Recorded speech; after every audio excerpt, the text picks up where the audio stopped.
గౌరవనీయులైన సభాపతి గారికి ఈ దేశంలో ప్రతి పౌరునికి ప్రత్యక్షంగాను పరోక్షంగాను లబ్ధి కలిగించే ఒక చారిత్రాత్మకమైన దిశానిర్దేశకమైన అంశంపై నేను ఈ సభలో ప్రకటన చేస్తున్నాను. గౌరవ ముఖ్యమంత్రి శ్రీ నారా చంద్రబాబు నాయుడు గారి సూచనల మేరకు ఈ సమిష్టి నిర్ణయానికి మన రాష్ట్రం ఒక నిర్మాణాత్మక సహకారం అందించిందని, ఇటీవల కాలంలో జీఎస్టీ పన్నుల విధానంలో చోటు చేసుకున్న అతిపెద్ద సంస్కరణలలో ఒకదానికి రాష్ట్ర ప్రతినిధిగా బాధ్యత వహించడం నాకు గర్వకారణం.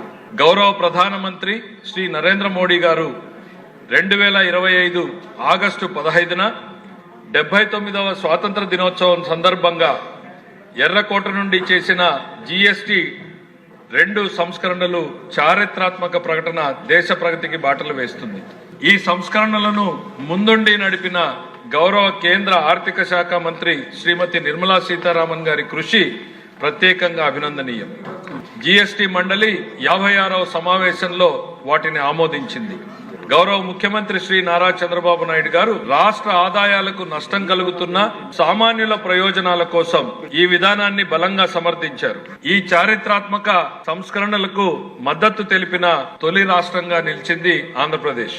జీఎస్టీ పన్నుల విధానాన్ని సులభతరం చేయడం ద్వారా సాధారణ ప్రజలకు ప్రత్యక్ష లాభాన్ని చేకూర్చి వ్యాపారులపై పన్నుల భారాన్ని తగ్గించి పన్ను వ్యవస్థలో పారదర్శకతను పెంచుతుంది. ఈ చారిత్రాత్మక సంస్కరణలు పన్నుల విధానాన్ని సులభతరం చేసి వ్యాపార పరిశ్రమల అభివృద్ధికి సహకరిస్తుంది. ప్రజల పొదుపును పెంచి కొనుగోలు శక్తిని పెంచడానికి, కొత్త పెట్టుబడులను ఆకర్షించి దేశాన్ని స్థిరమైన వృద్ధి మార్గంలో నిలపడానికి దోహదపడుతుంది. జీఎస్టీ రేట్ల సరళీకరణ ద్వారా ప్రజలు అధికంగా వినియోగించే వస్తువులు, సేవలకు డిమాండ్ పెంచి ఉత్పత్తిని విస్తరించి కొత్త పెట్టుబడులను ప్రోత్సహిస్తుంది. తద్వారా ఆర్థిక వృద్ధికి దారితీస్తుంది. ఇది నిజంగా ప్రజలకు, ఆర్థిక వ్యవస్థకు లాభదాయకమైనటువంటి సంస్కరణ.